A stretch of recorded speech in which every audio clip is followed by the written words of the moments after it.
ഇത് വെച്ചിട്ട് കൗമ് പറയും ഏത് ഖബറിലിന്റെ ചോദ്യം ഉണ്ട് എന്നൊക്കെ പറഞ്ഞാൽ ശരി തന്നെയാണ്. പിന്നെ അങ്ങനെ ഉണ്ട് ഇങ്ങനെ, അതൊക്കെ ആ മിനിറ്റ് സമയം ഉണ്ടാവുള്ളൂ. അത് കഴിഞ്ഞാൽ പിന്നെ ഒന്നുമില്ല, പിന്നെ ഒരു ഒറ്റ ഉറക്ക. പിന്നെ ഇസ്രാഫീൽ അലൈഹിസ്സലാം എന്ന മലക്ക് രണ്ടാമത്തെ ഊത്തിങ്ങോട്ട് ഊതുമ്പോഴേ എന്താവുള്ളൂ, വല്ല വിവരം ഉണ്ടാവുള്ളൂ.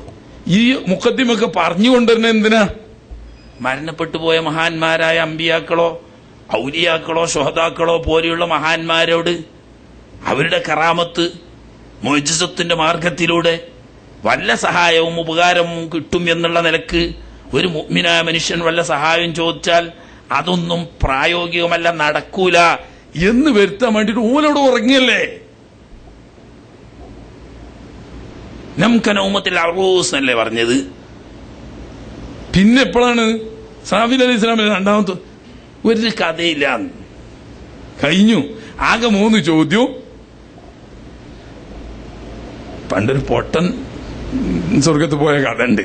എന്നേലും ഒരു തനി പൊട്ടനാ. ഇപ്പൊ നേരം പോക്കിന് പറഞ്ഞ പറയാം. പൊതുവെ സാധാരണ എനിക്ക് സ്വഭാവം കുറെ കഥയുണ്ടല്ലോ, എൽമിന് കേടണെന്നുള്ള നിലക്ക് പൊട്ടൻ മരത്തുമ്മ കയറിയിട്ട് കൊമ്പുമ്മ കുത്തിരുന്ന് കണ്ട് അതിന്റെ മൊരട് മുറിക്ക.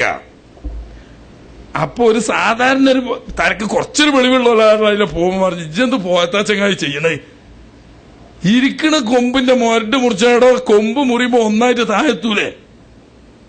ഹൗ ഇജെന്താ വല്ല പടച്ചമ്പരാനറ്റ വൈബറിയ എനിക്ക്. മറ്റേ സാധുവിന്റെ അടുക്ക് ഇത് വൈബാന്നാ മനസ്സിലാക്കി. മുറിച്ച് കൊമ്പുമനും ഒന്നായിട്ടാണ് കീഴ്പെട്ടെത്തി. ഉറപ്പല്ലേ, കൊമ്പുമനൂടി ഒന്നായിട്ടാണ് കീഴ്പെട്ടെത്തി. എന്തോ പടച്ചോൻ കാത്തിട്ട് കയ്യും കാലും ഒടിഞ്ഞില്ല.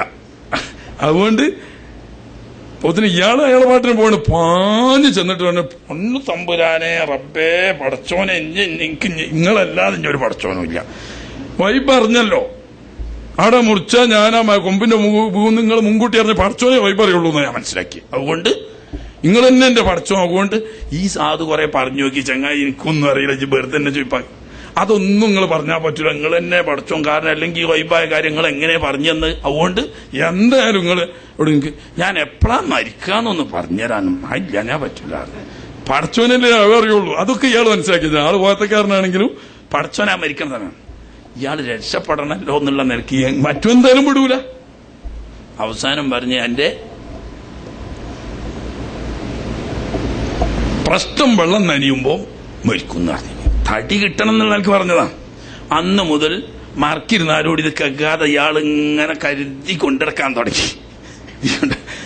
അങ്ങനെ ഒരു ദിവസം അക്കരെ കിടക്കാണ്ട്, തോടക്കരെ കിടക്കാണ്ട് തോണില്ല, കൂടാതെ കഴിയൂല അക്കരെ കിടക്കില്ല. അങ്ങനെ ഇറങ്ങി കരുതി ഇങ്ങനെ എന്തി ചവിട്ടി ഇങ്ങനെ പോയി അറിയാതെ ഒരു കയറ്റി ചാടിപ്പോയി, നനഞ്ഞു. അപ്പൊ പഠിച്ചോൻ പറഞ്ഞാണല്ലോ അപ്പൊ മരിക്കുമെന്ന്. പിന്നെ ഇനിയിപ്പോ നോക്കിയിട്ടൊന്നും കാര്യമില്ല. പുറത്ത് കരക്ക് കയറിയിട്ട് സുഖമായി നീണ്ടിരുന്നിട്ട് ഇങ്ങനെ കിടന്ന് മരിച്ച് ഉറപ്പന്നെ. അപ്പൊ ഒരു ചങ്ങായി, അപ്പൊ കുറച്ച് ഒരു ചോട്ടുകാർ ബായക്കൊല ചോട്ടുകാരുണ്ട്, ഓന് ഒരു ബായക്കൊല ചോടുമായിട്ട് ഇങ്ങനെ വന്ന് പുറത്തൊരു അത്താണിന്റെ അയിമര് ഈ ബായക്കൊല കൊട്ട അവിടെ വെച്ച്. അപ്പൊ ഇങ്ങനെ പോത്തോടെ ഇങ്ങനെ പുറത്ത് കിടക്കല്ലേ, എന്തെങ്കിലും കേൾക്കാൻ ഇയാളെ നിന്നിച്ചില്ല. അങ്ങനെ കുറച്ചു നേരം ഇങ്ങനെ ഇയാളെ ക്ഷീണമൊക്കെ മാറി കൊട്ടൊന്ന് പിടിച്ചണം. ഇവനോട് വന്നിട്ട് പറഞ്ഞു, ഓക്കെ ചങ്ങായി ഇതിന്റെ ആ കൊട്ടൊന്ന് താങ്ങി തന്ന.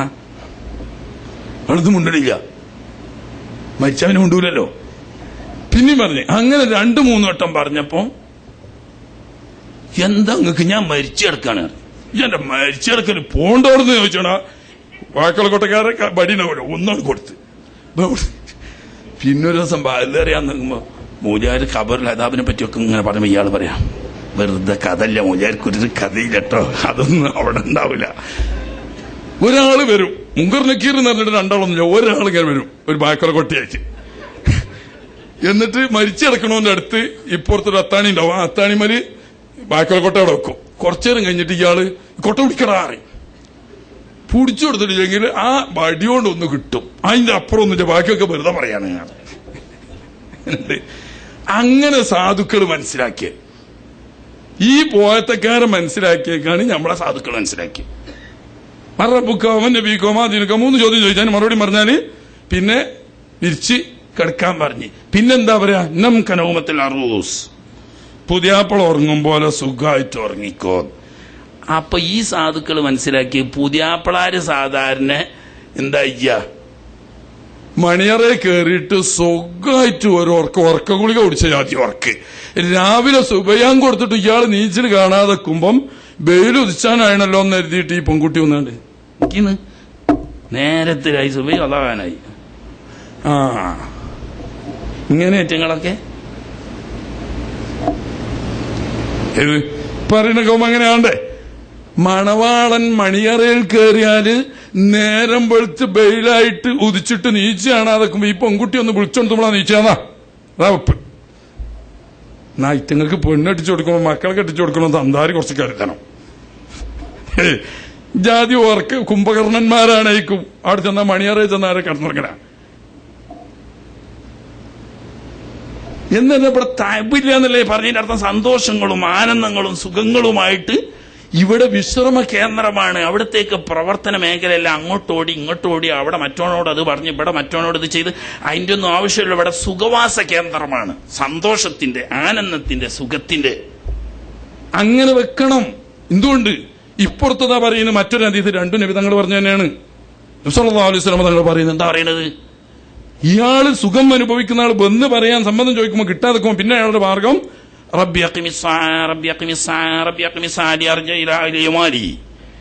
എന്റെ കുടുംബത്തിലേക്കും എന്റെ സമ്പത്തിലേക്കും എനിക്ക് തിരിച്ചു പോകണം, അതിനുവേണ്ടി എത്രയും വേഗം ഖിയാമത്ത് നാളാകുമാറാകട്ടെ എന്ന് പ്രാർത്ഥിച്ചുകൊണ്ടിരിക്കുകയാണ്. മറ്റോനാണെങ്കിലോ പടച്ചോനെ ഇതന്നെ എനിക്ക് അനുഭവിക്കാൻ താങ്ങാൻ കഴിയുന്നില്ല, ഈ ശിക്ഷ എന്നോട് താങ്ങാൻ കഴിയുന്നില്ല, അതോടുകൂടി ഇനി ഖിയാമത്ത് നാളായാൽ പടച്ചോനെ ആ നരകത്തേക്ക് നേരെയാണല്ലോ പോകേണ്ടത്, അതുകൊണ്ട് ഖിയാമത്ത് നാൾ ആകാതിരിക്കട്ടെ. ഇങ്ങനെ അതേ സമയത്ത് റൂഹ് നാം മനസ്സിലാക്കുന്നത് പോലെ ശരീരം പോലത്തെ വസ്തുവല്ല റൂഹ്. മറിച്ച് അത് ആത്മീയ ലോകത്ത് മലായികത്തിന്റെ പ്രകൃതം ഉൾക്കൊള്ളുന്ന വസ്തുവാണ്. ശരീരത്തിൽ ബന്ധപ്പെട്ട് നിൽക്കുമ്പോൾ ബന്ധനസ്ഥനാണ് ആത്മാവ്. ശരീരത്തിൽ നിന്ന് മുക്തമായ ആത്മാവ് സ്വതന്ത്രയാണ്. സ്വതന്ത്രമായ ആത്മാവിന് മലക്കുകൾ എന്നതുപോലെ പ്രവർത്തന സൗകര്യങ്ങളുണ്ട്. അത് വ്യത്യസ്ത അവസ്ഥ, വ്യത്യസ്ത പദവിക്കാരായ ആളുകൾക്കുണ്ട് എന്ന് മഹാനായ പ്രവാചകർ സല്ലല്ലാഹു അലൈഹി വസല്ലം പറഞ്ഞു. ഭൗതിക ശരീരത്തിന്റെ രൂപസാദൃശ്യം ഉൾക്കൊണ്ടുകൊണ്ട് അതേ രൂപത്തിൽ തന്നെ മലക്കുകളോടൊന്നിച്ച് യഥേഷ്ടം സഞ്ചരിക്കുന്നവരായ മഹാത്മാക്കളുടെ സ്വഹാദാക്കന്മാരുടെ കൂട്ടത്തിലുണ്ട്, സിദ്ദീഖീങ്ങളിലുമുണ്ട്. അതിൽപ്പെട്ട ആളാണ് ബഹുമാനപ്പെട്ട ജാഫർ റളിയല്ലാഹു തആല അൻഹു. ഇമാം തബറാനിയും മറ്റും റിവായത്ത് ചെയ്യുന്ന പ്രസിദ്ധമായ ഹദീസിൽ കാണാം, മഹാനായ റസൂലുള്ളാഹി സ്വല്ലല്ലാഹു അലൈഹി വസല്ലം തങ്ങൾ ഒരിക്കൽ ഇരിക്കുമ്പോൾ ബഹുമാനപ്പെട്ട ജാഫർ ബിൻ അബീ ത്വാലിബ് റളിയല്ലാഹു തആല അൻഹുവിന്റെ സലാം അടക്കുന്നു. മൂത്ത യുദ്ധത്തിൽ ഷഹീദായ മഹാനാണ്. പക്ഷേ യുദ്ധക്കളത്തിൽ രണ്ട് കൈയും അള്ളാഹുവിന്റെ മാർഗത്തിൽ നഷ്ടപ്പെട്ട മഹാനവർകൾക്ക് അള്ളാഹുവിന്റെ ഹബീബ് സല്ലല്ലാഹു അലൈഹി വസല്ലം തങ്ങൾ പറയുകയാണ്, പ്രത്യേകമായ ആദരവ് എന്ന നിലക്ക് ഭൗതിക ശരീരത്തിന് സമാനമായ ശരീരം ആത്മാവിന് നൽകുകയും, ഈ ചടിയല്ല അതിന് സമാനമായ ശരീരം നൽകുകയും നഷ്ടപ്പെട്ട ഈ കൈക്ക് പകരം മലക്കുകൾക്ക് സമാനമായ രണ്ട് ചിറക് നൽകുകയും ചെയ്തു. ഇപ്പോൾ മലായിക്കത്തിന്റെ കൂടെ മഹാനായ ജാഫർ റളിയല്ലാഹു തആല അൻഹു പറന്നു കളിക്കുന്നു എന്ന് പറയുമ്പോൾ ഈ ഭൗതിക ജഡ അല്ല പറന്നു കളിക്കുന്നത്, മറിച്ച് ഷഹീദായിരിക്കുന്ന ആത്മാവിന് ഭൗതിക ശരീരത്തിന്റെ രൂപം നൽകി, നഷ്ടപ്പെട്ട കയ്യിന് പകരം ചിറക് നൽകി, ഭീഷയിലേക്ക് പോകുന്ന മഴയുടെ സന്തോഷവാർത്ത അറിയിക്കാൻ പോകുന്ന ഒരു വിഭാഗം മലായികത്തിന്റെ കൂടെ പറന്നു പോകുന്ന സമയത്താണ് ജഫർ എനിക്ക് സലാം പറഞ്ഞത് എന്ന് മഹാനായ റസൂലുള്ളാഹി സ്വല്ലല്ലാഹു അലൈഹി വസല്ലം. ഭീഷ നമുക്കറിയാലോ, ജിസാൻ മന്തക്കയിലുള്ള ഭീഷ അങ്ങനെ തന്നെ ഹദീസിലുണ്ട്, തബറാനിയിൽ പറഞ്ഞിട്ടുണ്ട്. ഭീഷയിലേക്ക് മഴ വരുന്നതിന്റെ സന്തോഷവാർത്ത അറിയിക്കാൻ വേണ്ടി പോകുന്ന മലായികത്തിന്റെ കൂടെ പോകുന്ന ജാഫർ റളിയല്ലാഹു തആല അൻഹു എനിക്ക് സലാം പറഞ്ഞു. അപ്പം അങ്ങനെ ചില മഹാന്മാരുണ്ട്, ഭൗതിക ജഡത്തിന്റെ രൂപം തന്നെ ലഭിക്കുന്നവർ. ഇനി മറ്റൊരു വിഭാഗമുണ്ട്, ഈ ആത്മാവ് തന്നെ പക്ഷി പോലെയുള്ള രൂപം സിദ്ധിക്കുന്നവര്. അധിക ഹദീസുകളിലും അങ്ങനെയാണ് അവരെ പരിചയപ്പെടുത്തിയത്. പക്ഷിയുടെ രൂപം സിദ്ധിക്കുക. എന്തിന്? പക്ഷികൾക്കുള്ള സൗകര്യമാണ്, യഥേഷ്ടം പറന്ന് നടക്കാം, അവസാനം വിശ്രമിക്കാൻ വേണ്ടിയിട്ട് ഇരിക്കുകയും ചെയ്യാം എന്നതുപോലെ അല്ലാഹു സുബ്ഹാനഹു വ തആലയുടെ വിശുദ്ധ അർശിന്റെ താഴെ ധാരാളം ഖനാദീലുകൾ, പക്ഷിക്കൂടുകൾക്ക് സമാനമായിരിക്കുന്ന ചില ഭവനങ്ങൾ അല്ലാഹു സുബ്ഹാനഹു വ തആല വെച്ചിട്ടുണ്ട്.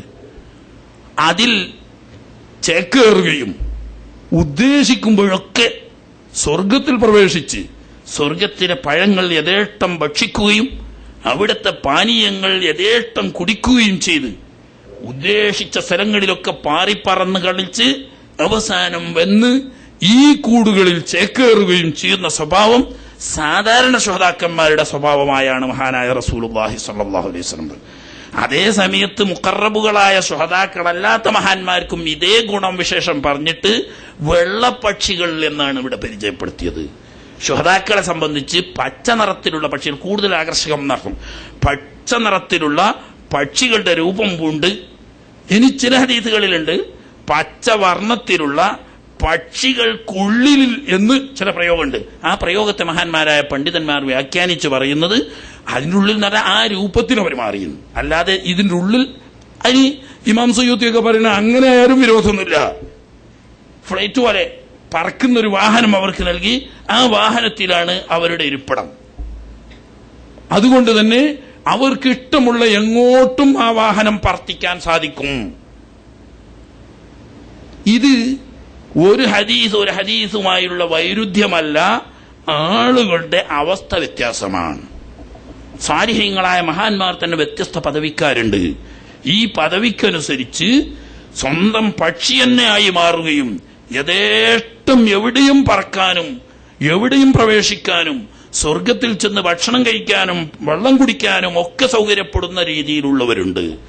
മറ്റൊരു വിഭാഗം അവർ സ്വയമേ പക്ഷിയായി മാറുന്നില്ല, പറന്നു കളിക്കാൻ പറ്റുന്നൊരു വാഹനത്തിന്റെ രൂപത്തിൽ അല്ലാഹു തആല അവർക്ക് ഒരു സഹായമായി ഒരു വാഹനം നൽകുകയും ആ വാഹനത്തിൽ അവർക്ക് പ്രവേശിച്ച് യഥേഷ്ടം ആ വാഹനത്തെ നയിച്ചുകൊണ്ട് ഉദ്ദേശിച്ചിടത്തൊക്കെ പോകാം. പക്ഷേ ശുഹദാക്കൾ അകത്തു കയറി സ്വർഗീയ അവസ്ഥയിൽ ഭക്ഷിക്കാനും കുടിക്കാനും സാധിക്കുമെങ്കിൽ ശുഹദാക്കളല്ലാത്ത സ്വാലിഹീങ്ങൾ അതിലുള്ള അന്നപാനാദികൾ കണ്ടാനന്ദിക്കുകയും സ്വർഗത്തിന്റെ പുറത്ത് പ്രത്യേകമായ ഒരു പ്രദേശത്ത് വിശാലമായ തമ്പൊരുക്കി അവിടെ വിരുന്നൊരുക്കി ആ തമ്പിൽ വെച്ച് സ്വർഗീയമായ വിഭവങ്ങൾ കുടിക്കാനും ഭുജിക്കാനുമുള്ള സൗകര്യം നൽകുന്നു അവർക്ക്. പക്ഷേ ശുഹദാക്കൾ എന്നതുപോലെ സ്വർഗത്തിനകത്ത് പ്രവേശിക്കാനുള്ള സ്വാതന്ത്ര്യം ലഭിച്ചിട്ടില്ല. പക്ഷേ സ്വർഗീയമായ സുഖങ്ങൾ, സ്വർഗീയമായ അന്നപാനാദികൾ സ്വർഗത്തിന്റെ പുറത്ത് സംവിധാനിക്കപ്പെട്ട ഈ പ്രത്യേകമായ ടെന്റുകളിൽ ഒരുക്കി വെച്ചിരിക്കുന്നു.